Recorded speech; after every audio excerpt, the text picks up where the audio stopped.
this. Next up, we have Exec Paya Misya extracting with lyrics from the Tonelico soundtrack. Once again, everybody, this is a Basterd's LFA, a layman-friendly analysis. I'm a professionally trained musician, a composer, and my objective here is to explain things in a way so that you don't have to be one to understand what is happening here musically. So, if you like the sound of that, make sure you're following the channel, subscribe to the channel, whatever term you want to use. Once again, at the time of recording, we just passed 3,000 followers, subscribers on YouTube. Thank you so much. Thank you so much. I was not expecting to reach this far. This is awesome. Thank you so much, everybody, for being here. This is great. I love this. I love this. So yes, make sure you like the video, share the video, leave a comment, turn on notifications, become a member, all that good stuff. Support this channel as much as you want, not at your own expense, though. 2 disclaimers. Number 1, this is my first time hearing this track ever, so I will be pausing a lot, as I will be pointing things out and explaining things as I hear them or as I realize them. And number 2, this is recorded live on stream on a single take, so I might stumble upon my words. Whatever happens, happens. With that being said, let's do this. Exec Paya /. Misya extracting with lyrics. Let's go. Right, these have this one. Let's see.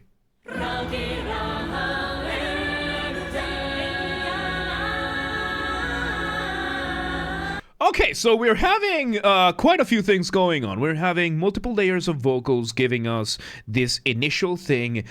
This type of singing, very much unique to the Japanese. This is a more nasal type of singing. And it usually in the West, this is seen as a bad thing, but in Eastern cultures, they figured out a way to make it sound actually cool.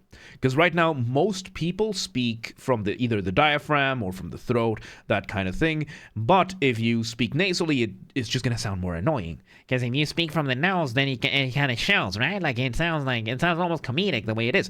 And if you do that with singing, there's a very fine line between sounding good and sounding horrible with nasal singing. And the Japanese have done that. So we're having this this style. I don't know the name of this style, but it's this.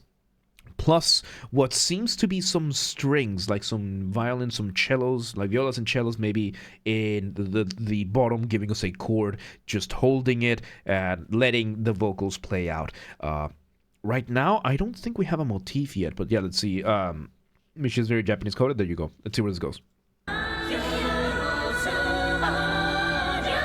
Oh yeah, there it is. There's the motif. There was the motif. So we have our motif now, which is the melody that we just heard. Motif being the smallest version of your musical idea, the seed from which everything else comes. I need to sneeze. Not anymore. The seed from which everything else comes from, and the essence of everything. This is really cool. Like, this vocal arrangement is insane. Already, we are 18 seconds in, and the vocal arrangement is already insane. Let's just see where it goes.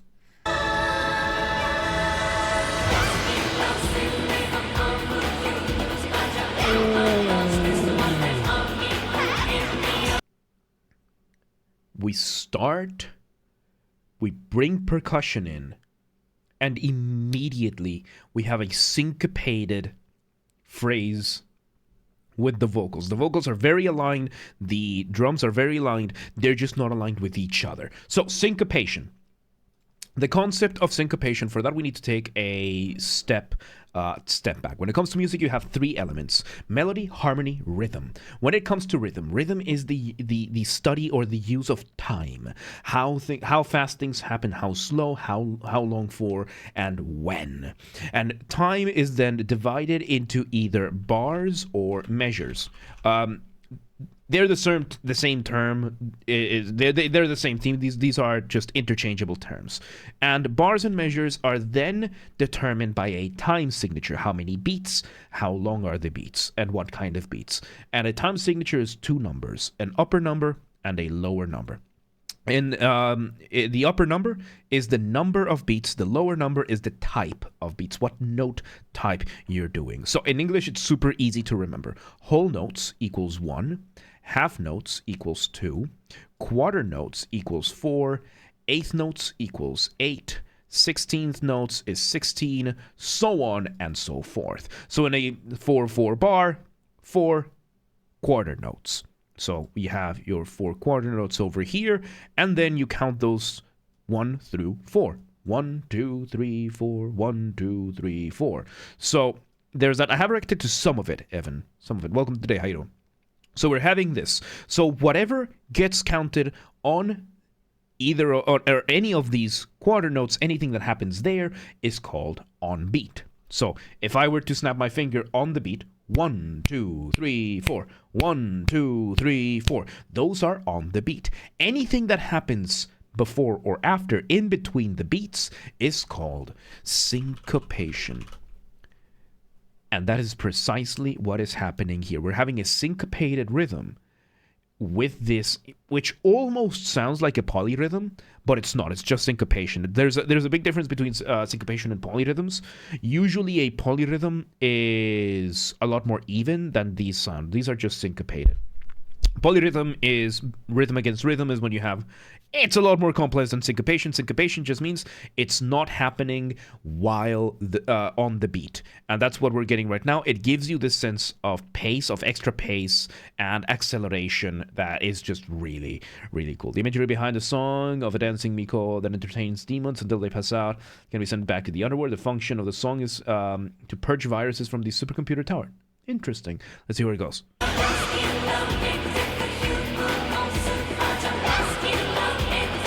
Okay, so in the drums, I thought we started with some orchestral, but now we have like a drum kit, like, you know, hi-hat, kick drum, some snare, and we are having a synth giving us this very, very cool back and forth between notes, giving us a very, very weird chord. This whole thing is really weird.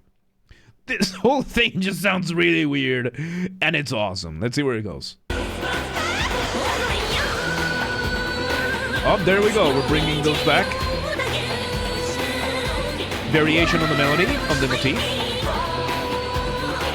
And we're having 2 layers of vocals again, but one of them is taking the lead and the other one is doing what we could call a call and response. So the lead is doing the call, the background is doing the response, and you can hear it. Lead, the main vocal, does a thing, and as soon as that phrase ends, the other one does something else. That is call, response, call and response. Let's see where it goes.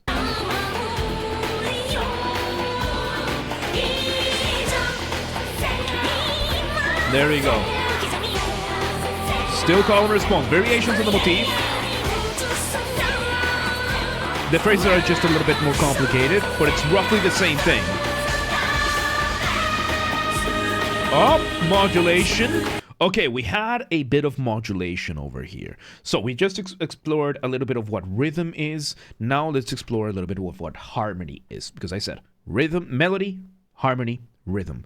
The concept of harmony in music is what chords you're using, what scales you're using. It's a bit more of a extrapolated meta thing. Melody and rhythm is usually very much where you are in the moment, what is actually happening. Harmony is more like an overarching umbrella term.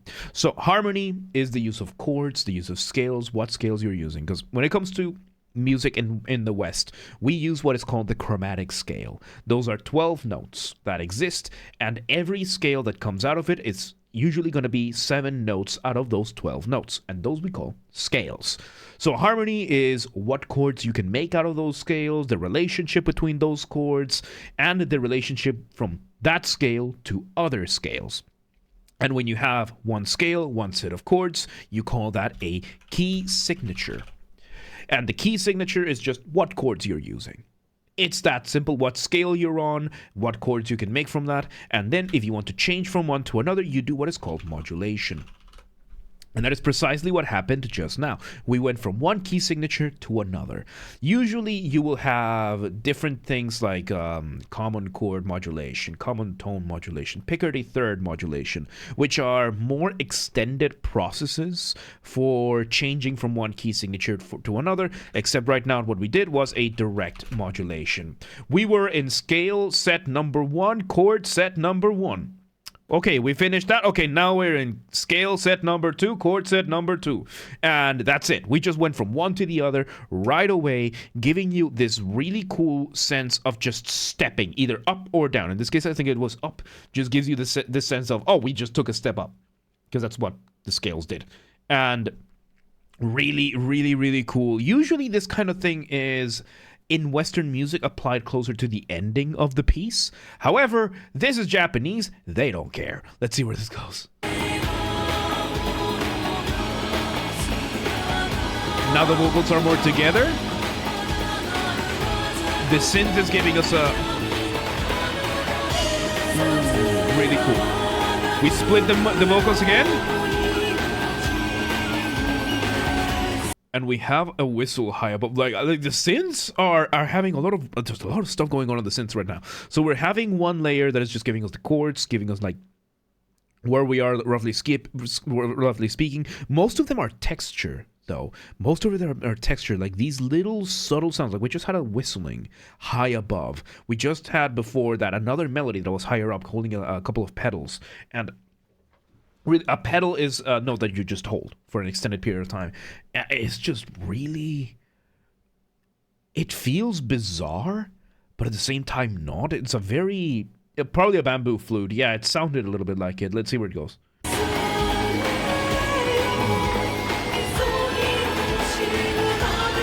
we go. Now we're modulating again.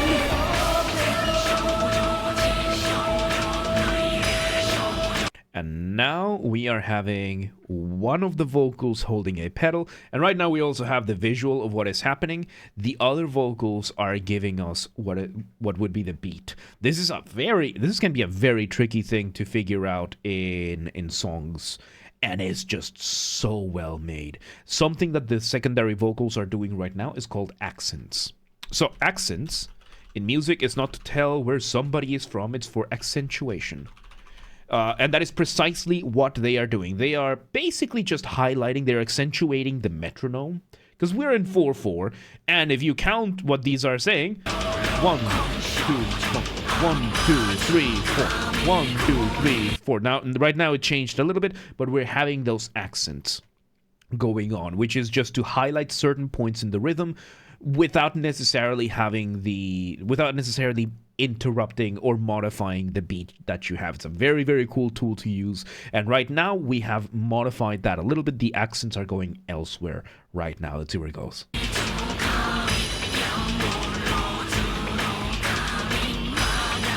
So yeah, we're adjusting the accents. We're adjusting these. Now we have all the vocals doing this. We have all the vocals now joining together because, of course, one of the downsides of pedal tones and human voices when it comes to singing is that a human being can only sing for so long. Like even the best singer in the world with the most lung capacity is gonna be able to go for what, like maybe a minute tops of holding a single note. If it's a really, really good one, maybe a minute and a half. Maybe the world record is around 2. Right? So it's not realistic to expect a pedal tone to be held too long in a vocal without having to breathe again. So usually for that you have two options. You can stop using it, or you can just have the vocals breathe real quick, or you can have like a swap out where you have a second vocalist that is going to start the new pedal tone right when the other one finishes it, or you can do what they're doing here and you just bring everybody together with the highlight with these accents over here. So I'm going to put a different kami pronunciation in the chat. Okay, there you go. So there you go. Wait, this part is where she's calling upon different kami for purification in a chant. Okay, for a second I read she's reading different kanji. Okay, there you go. So this is a chant that is happening. So now we got the context in the game that this is a chant. So there's that. Child, welcome to the mosh pit. All right, let's see where we got. Now we're hoping. Yeah, that sounds like a bamboo flute. And we're having that call and response again, where one of the vocal lines is doing one part of the phrase, the other one is doing the other one, and now both of them are doing the last bit. Really, really cool. Let's see where it goes. Man. And yeah, right now, yeah, the other instruments that we're having some of the synths giving us a little bit of texture here and there, a little bit of syncopation, and it's mainly just ambience. The whole focus right now is on the vocals doing the chant, which It's really cool, man. This is really cool. Let's see where it goes. Okay. We bring back that nasal singing. We bring back the drums. We got some electric guitars now too. Oh, real cool. And now we are engaging in some proper counterpoint. Counterpoint being the study of melodies, how they interact with each other, how they are, and all that kind of stuff. And we're just going back and forth. And this is called species counterpoint, actually. This is a very specific type of counterpoint, species. Species counterpoint is a meta study of counterpoint, which determines how many notes per note. And in this case, when it comes to species, how many notes per note means how many notes does one instrument or one musician play compared to the other one. So 1-to-1 species 1 is basically for every one note singer A sings, the singer B is going to sing one note. Species 2-to-1 is going to be for every note singer A sings, singer B is going to sing 2. And right now it's what we're having. We're having like species 4 or 5 right now. And it's basically one of the singers is holding the note at the end of the phrase while the other one continues the phrase, and they hold that final note while the other one continues the phrase. And it just gives you this really cool sense of call and response, but it overlaps a little bit more because there's just a lot more going on. Let's see where it goes.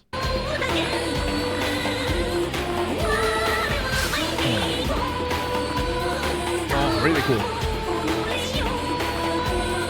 And yeah, we're having all sorts of syncopation.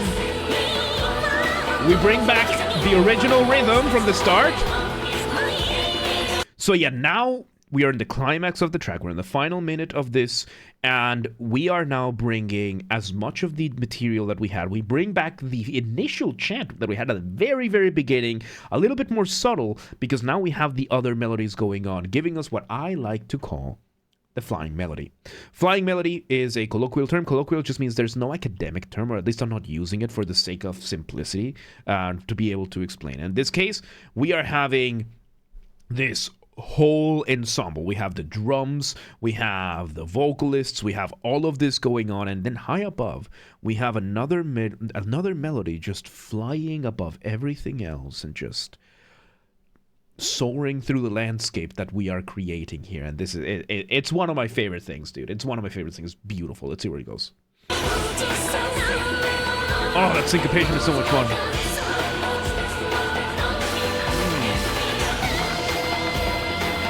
There's that flying melody. A bass. We got a bass guitar going a little bit louder now. And yeah, we are just engaging in pure counterpoint right now, re-exploring all of the motifs, re-exploring all of the material. Just, let's see how this ends. This is awesome.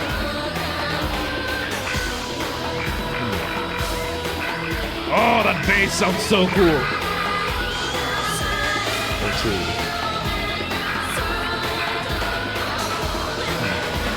Not much is changing musically, but it just sounds cool. We're just letting it play out. Everything stops. Bamboo flutes doing their thing. And we have like ooh. And there you go. Did we just let everything ring out? And oh my god, this was awesome. The L part is her putting in the commands to terminate the virus monsters, and the R part is establishing the L command as higher priority than the virus code.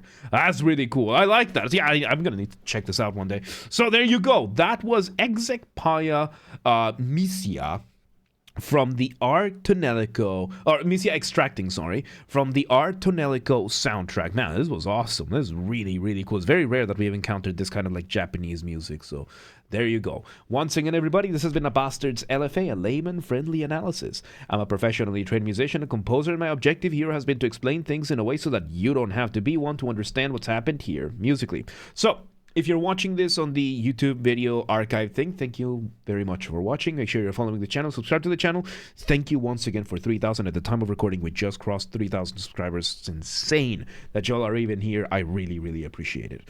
Make sure you like the video, share the video, leave a comment, turn on notifications, become a member, all that good stuff. If you want to listen to this without me interrupting every 5 seconds, I will be linking it in the description down below. If you want to request songs and you're not on the live stream, if you're on the live stream, do not request yet. And if you're not on the live stream, link available down below for the Discord. Go there, go to the LFA requests channel, and follow the instructions on the pinned messages for the requests. And if you want to catch the streams when they happen live, we aim for Monday through Friday, 6 p.m. Central European Time.